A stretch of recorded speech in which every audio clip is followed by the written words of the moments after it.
Hello Channel Neat viewers, welcome to another episode on Channel Neat. Ever since I've become a YouTuber, a lot of my friends have been asking me the same question: how much is YouTube paying you? Now first of all, in order for you to be monetized, that is, your videos are actually earning you some money, you first have to reach the next milestone of a YouTuber. You have to achieve 1000 subscribers and also to achieve 4000 watch hours across all your videos within a 365-day span of time. And of course, this is something that I have not achieved and it's not easy to achieve. Still, a lot of teenagers and children want to become YouTubers. They tell their daddies and mummies that, hey, I want to become a YouTuber when I grow up.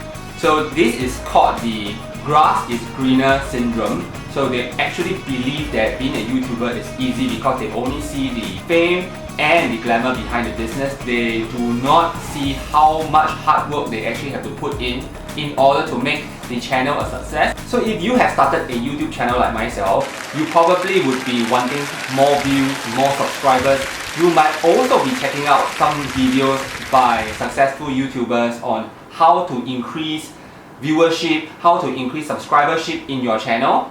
So if you just type how to grow your YouTube channel from 0 subscribers, 0 views, you actually see a full load of videos on this content.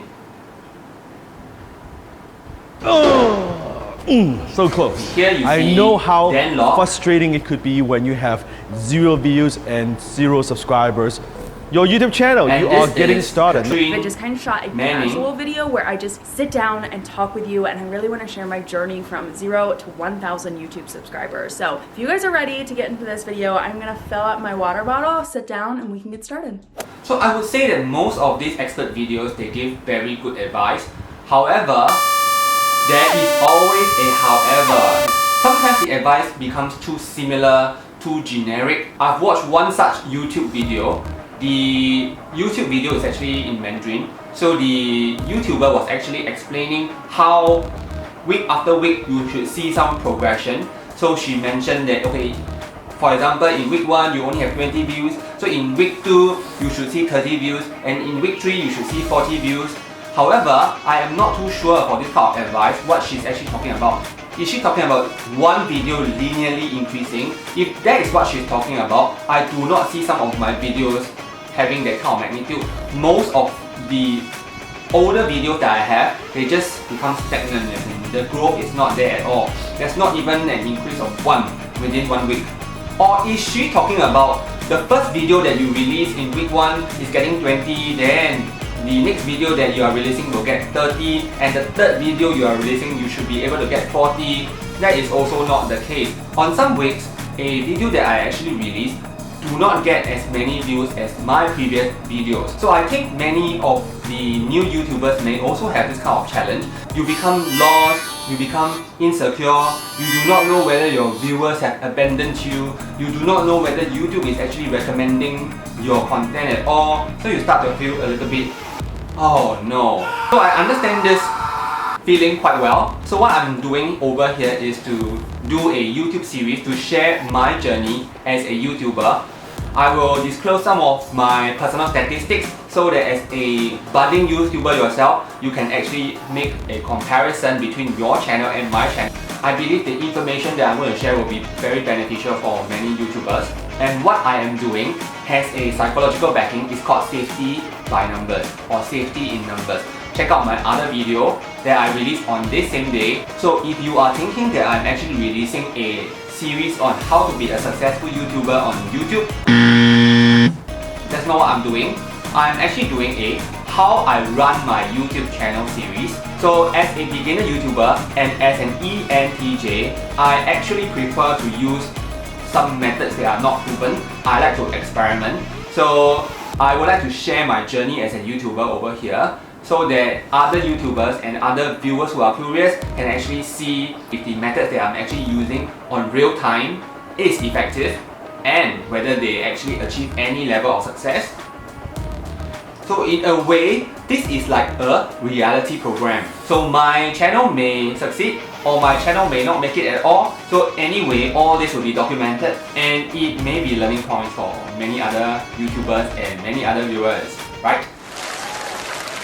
So if this is the first time you are viewing this channel, we are a psychology channel. We produce videos on parenting, psychological principles and personality types, particularly the MBTI. So where should I classify this video? So this video should be under success traits because I am showing and demonstrating my resourcefulness as a YouTuber and as a creator. So resourcefulness is a success trait and adults should have it too. So all the new viewers, do check out my other videos. I'm sure you can actually benefit from some of these videos, especially new videos of this season 3. I'm sure you will learn something from them. And if you do like what you see, press the subscribe button below and also like and comment. So doing a YouTube channel can be very frustrating. Sometimes you made a video that you are very proud of and then you release it but nobody watches it. What people watch may not be what you actually like. So you have no clue what is actually happening in your YouTube channel. And this is only one of the problems YouTubers face, right? Now, if you are watching all the expert videos, those experts teaching you how to be successful in YouTube, you really need to distill the information. So one of the information that you may need to distill is a lot of these YouTubers have been asking you to check on or make sure that you have a high retention rate. Make sure that your viewers watch most of your videos. However, it really depends on your genre. So what do I mean by this? Some genres, the retention rate is actually pretty low. So for example, tarot pick a card reading types. So in those videos, you are invited to pick from a pile of 3, 4, 5 different decks of tarots, and the tarot reader will explain to you what your fortune is, whether your love is going to come back. You will expect that the viewer will only watch the reading for that particular pile that he or she has picked instead of the entire video. However, each individual who has watched that video must have watched a good 15 to 20 minutes of content, and that is really going to help. So you see that in that genre, pick a card reading type of genres, most of the YouTubers have made it to the other side to get their video channel monetized. So what is your genre anyway? If you are a new YouTuber, comment below and put your link over there and I will go and watch your videos and we can actually give each other good comments, right? Another type of videos that may have a lower retention rate would be jackpot type of videos. So imagine you are a very bored viewer, you just want to just look at some winning moments of a jackpot video. So you go to a video such as Slot Ladies. So I like to watch Slot Lady videos, and when I watch her videos, I tend to scroll along the timeline and only watch when she actually gets a bonus. Who wants to watch moments when you don't win anything, right? You keep on doing it, so it's quite boring. So it is possible that in a video a person just jumps along your timeline. So you can actually find on your retention rate time graph some jagged parts which indicates that a person might be jumping along your timeline to watch your entire video. So it's actually better than not watching your video at all, right? So to illustrate my point, I'm going to do a live demonstration over here. So I picked 2 videos from my analytics to do this explanation. So I've chosen episode 20 on social identity. So at this moment it has got 63 views. If I look at the audience retention chart from my analytics page, I can see that actually the line is not smooth, it's rather jagged. So I think that this jaggedness is due to my audience actually watching bits and pieces of the video, so that it's actually jumping along the timeline, not that the audience actually went back to rewatch certain parts of the video, because I get this line for most of my videos. So you see there are jagged parts over here. This means that your audience is actually jumping along the timeline. It should be quite normal for young YouTubers, because young YouTubers, your number of views tends not to be over 100. Now let's choose another video over here. So I have my best video, one of my better videos here. This is the episode 19 on COVID-19 panic buying. It has got 422 views so far. If you look at the audience retention rate, it's 2 minutes and 51. The chart shows a much smoother line over here. Does this mean that the audience doesn't jump or jump along the timeline for this video, it doesn't. It just shows that there are more people watching, so it just averages out. So different people may jump along a timeline at different places, so overall it gives you a much smoother curve. So I am making 2 points over here.